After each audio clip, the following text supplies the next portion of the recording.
Olá, turma! Bem-vindos à nossa primeira aula sobre um dos conceitos mais fantásticos da engenharia e da física. Hoje, a nossa explicação vai focar direto na máquina térmica. Vamos destrinchar naqueles princípios fundamentais que ditam como essas máquinas incríveis funcionam.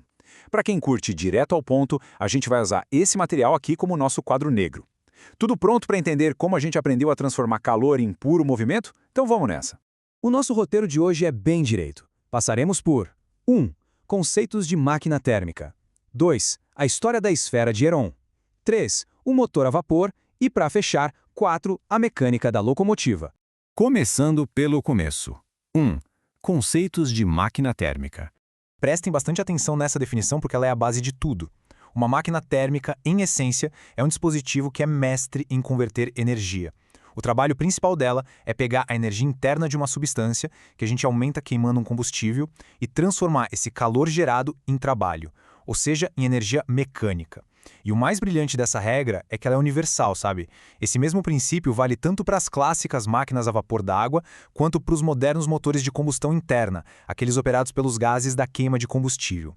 No fim das contas, tudo depende da quantidade de energia térmica que é transferida para a substância. E aí a gente entra numa parte super interessante da física, porque ela impõe umas regras que não dão para ser quebradas. Toda máquina térmica opera entre dois extremos.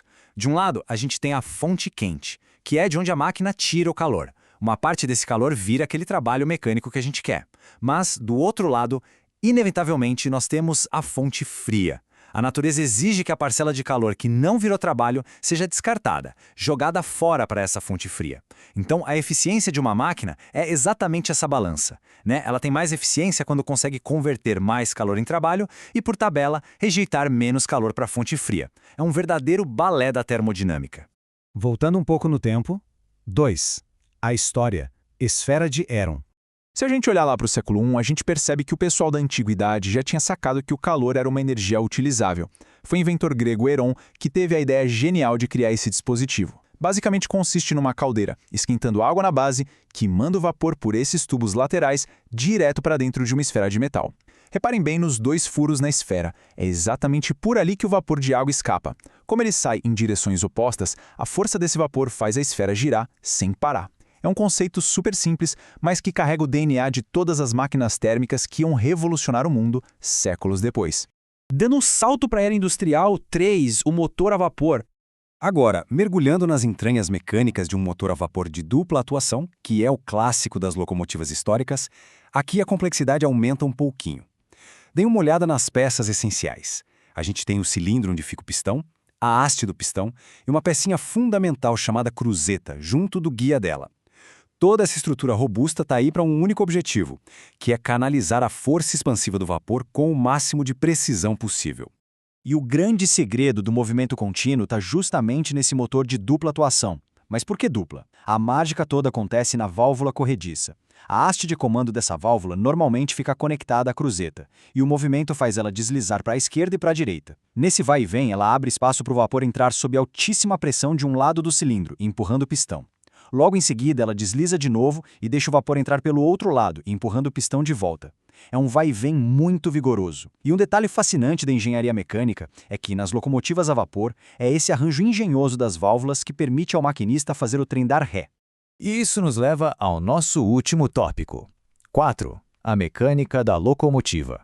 Esse ponto é crucial, porque nos leva de volta àquele primeiro conceito lá do início da aula, a tal da fonte fria. Lembram que todo o calor que não é usado precisa ser rejeitado? Pois é, no caso das locomotivas a vapor clássicas, a fonte fria nada mais nada menos que o ar ao redor. O vapor, depois de empurrar o pistão, é simplesmente jogado fora, expelido direto para a atmosfera. E a consequência logística disso é enorme. A água da máquina vai sendo constantemente perdida nessa exaustão. É por esse exato motivo operacional que as ferrovias precisavam ter pontos de recarga em todas as estações. A máquina tem uma sede que não acaba nunca, porque precisa expulsar vapor para continuar operando. E claro, a cruzeta liga o pistão à haste motriz, que aciona aquelas rodas pesadas, conectando essa perda de vapor ao movimento contínuo da locomotiva.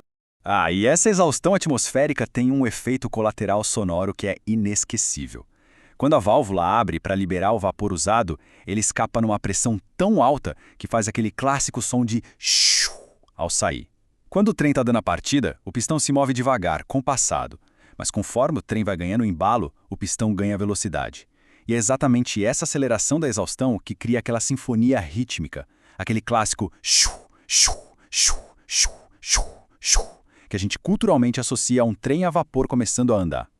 É literalmente a física pura criando a trilha sonora da Revolução Industrial. Para fechar nossa aula de hoje, eu quero deixar um questionamento fundamental para a turma. Nós passamos daquela esfera antiga de Heron até os cilindros gigantescos das locomotivas e vimos que a regra de rejeitar energia sempre se manteve. Se as leis do universo exigem que sempre exista uma fonte fria absorvendo energia desperdiçada, como os engenheiros de hoje podem ultrapassar os limites da eficiência? Pensem nisso. A resposta define o futuro de como a gente produz e consome energia. Muito obrigado por acompanharem a explicação de hoje, continuem curiosos, continuem aprendendo e até a próxima aula.